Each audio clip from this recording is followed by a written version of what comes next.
Hello folks, I hope you're having a great day today. Today I want to take a look at one of my favorite short stories in the Lankhmar series, which is Lean Times in Lankhmar. It was published in '59 by Fritz Leiber for the Fantastic magazine. It's a short story. Now what I want to do, before I get too sort of in the weeds with this story, I want to remind you who Fritz Leiber is, who Lankhmar is, and their importance on fantasy and modern fantasy today, especially as many of the things that Fritz Leiber gave us are still in fantasy stories, still in fantasy adventures, and still a key part of sort of fantasy as it is conceived today. One of the things that Fritz Leiber did was, and he started writing in the 30s, and he had written his first short story when he was really young called Adept's Gambit, and he had sent it out to Lovecraft in late 36. From 36 to 37, him and H.P. Lovecraft, the famous horror writer, corresponded about writing skills, so forth, wrote lots of letters back and forth. Unfortunately, in early 37, Lovecraft passes, and so Leiber goes and sits down, and he comes up with a different short story and sends it out. It's called Two Sought Adventures, which has been changed sometimes in later collections. I actually have reviewed the first story from him, that's 39. And then he'll continue to write this story of Fritz Leiber's Lankhmar series that stars the Grey Mouser and Fafhrd the Barbarian as thieves in the giant city of Lankhmar. And he will write this series for decades and decades. He'll keep coming back to it. He'll have award-winning things set in it. He'll have a novel. He'll have novellas, short stories all over the place. He'll keep coming back to it until the 80s. So this is basically over 5 decades worth, 30s, 40s, 50s, 60s, 70s, and 80s. A lot of different decades worth of stuff that he'll continue to keep writing and coming back to. So there's a lot of stories kind of set in this, a lot of different tones, a lot of different concepts. And so what I'm going to do for you today is take a look at what I consider to be my favorite short story or story set in this mythos, and that's Lean Times in Lankhmar, which was written in '59. And we'll talk a little bit later about why. But as a reminder, Fritz Leiber did a lot of things. He created a lot of things for fantasy. For example, the city of Lankhmar was the first big, giant, epic city that was set in fantasy. So for those people who like fantasy, who like these big, giant cities, exploring the cities, the seedy underbelly of these cities, all these things that are just pure Lankhmar, and they're purely from Fritz Leiber's pen, and they are still in today. Video games that do the same thing, from Baldur's Gate and Waterdeep to, so many,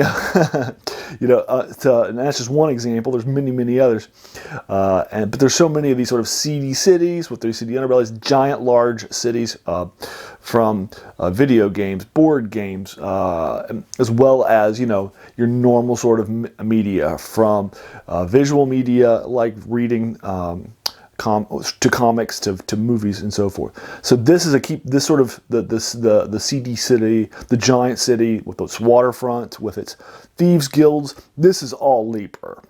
And you can see Leiber's imprint on the genre as a result. Leiber also has these, he created the Thieves Guilds, he created this Thieves Cants. He will give thieves abilities that you'll see later thieves having. So he creates all these archetypes for thieves.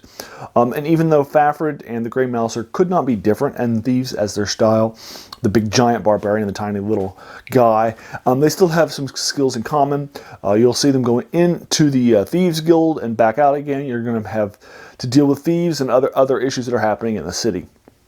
You'll even see his magical items and concepts being a key part of fantasy moving forward. For example, in the short story Bizarre the Bizarre, which I've already reviewed for you, which was written in the 60s, he will actually do he actually introduces the idea of, he has a magical item called a blindfold that will basically give the person true sight and let them see what's actually happening, with true sight being the ability to see things as they actually are rather than illusions and so forth. And that's something that was in Dungeons & Dragons the next decade.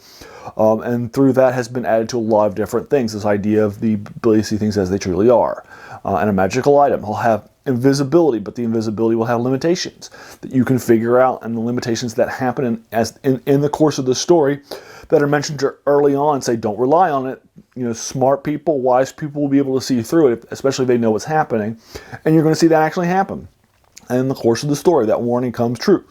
So you get to see and you see how people are going to do it, and it seems a lot like the glitter dust spell from the first edition, where I fire some stuff up into the air, it lands on the invisible people, and now I can see them.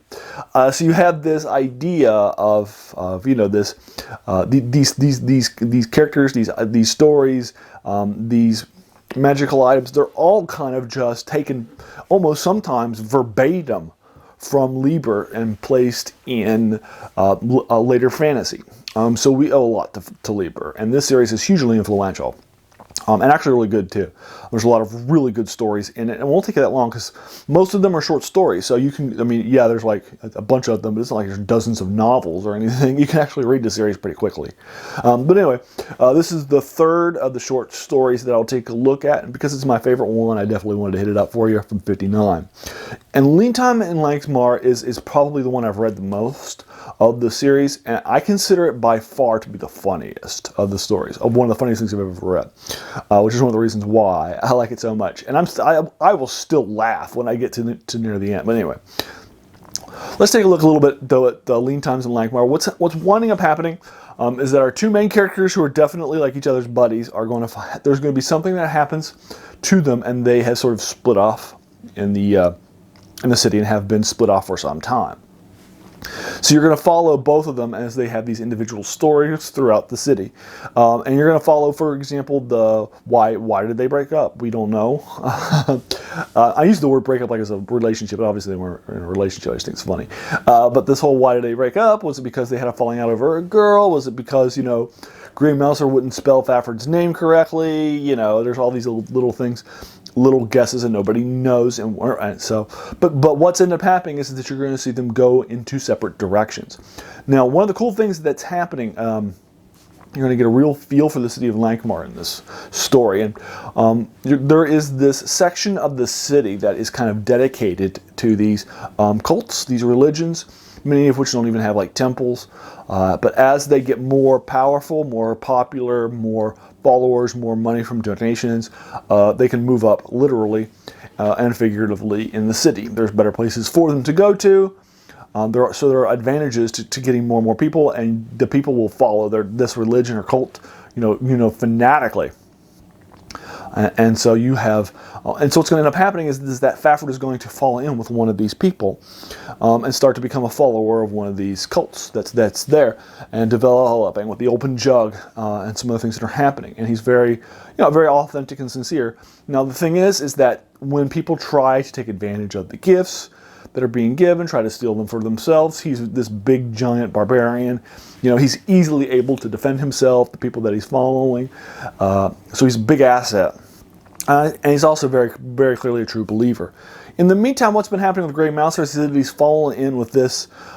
Basically, there's kind of this organized crime racket that's going on with this guy named Pulp, and he is a leader, basically, of this group of folks that take tribute from the various cults. And then thus they won't be bothered.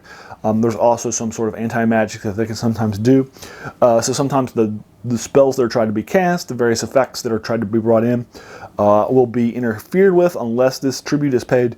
So in addition to you paying this tribute to this local sort of crime lord, in addition to it kind of keeping you safe and being attacked by his associates, it's also, kind of like protection money, it's also going to be useful for making sure that your spells and such are getting through.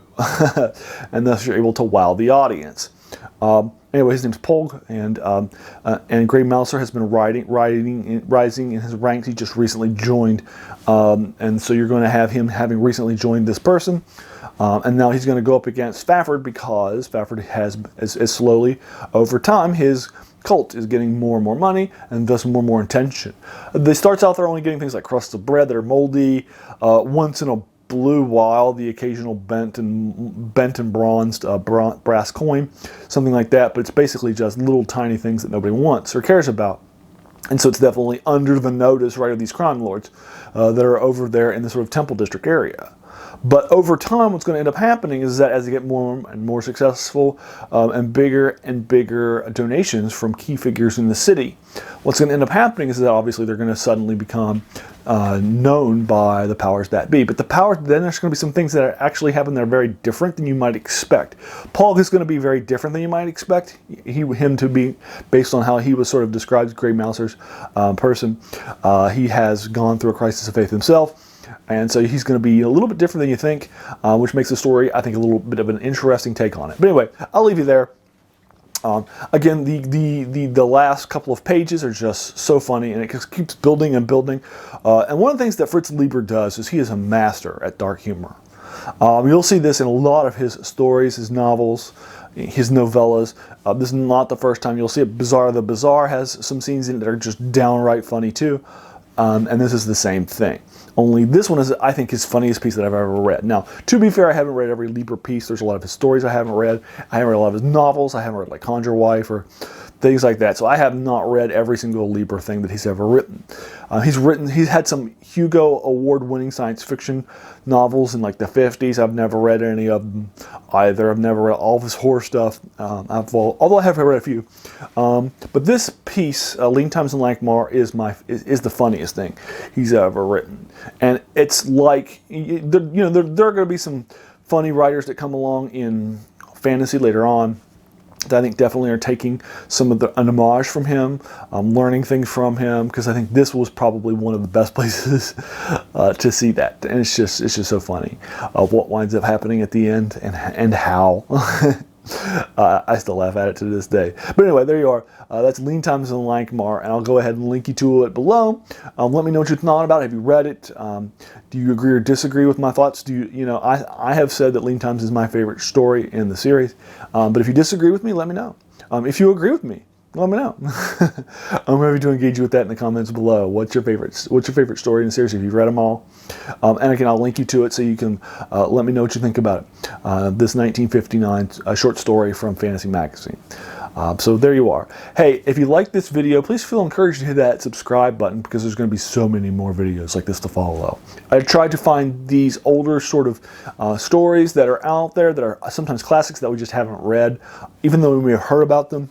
Or classic, or great works that we just have, or that were really impactful, but would have just fallen off the radar, like writers like Fritz Leiber, or whose Lankhmar series is unfortunately, I don't think, getting as much credit as it should, even though it should. I mean, Gary Gygax himself said it was one of the most, in Appendix N in the first edition, said this is one of the most important places that I got my inspiration for, and we've gotten so many more. Fantasy owes a big debt to this guy, and we don't always know about it. And he's one example, but there's many others out there, like Manly Wade Wellman, and others that I've been reading, C.L. Moore, and others that I've been reading in some fantasy, science fiction, and horror, that are these masters that sometimes have really influenced us, but which we just don't know about. We just have not really sort of unpacked or put out there and said, hey, this is where this stuff's coming from. So I kind of like to unpack these things for you as a part of this channel, and go back and kind of take a look at some of these classics like this story. Again, hey, if you watch this all the way to the end, I just want to thank you for taking some time out of your day. We all have busy days, busy lives, and so many things that are happening and pulling us in so many different directions. So the fact that you spent this time with me, that's very humbling, and I appreciate that. So thanks again.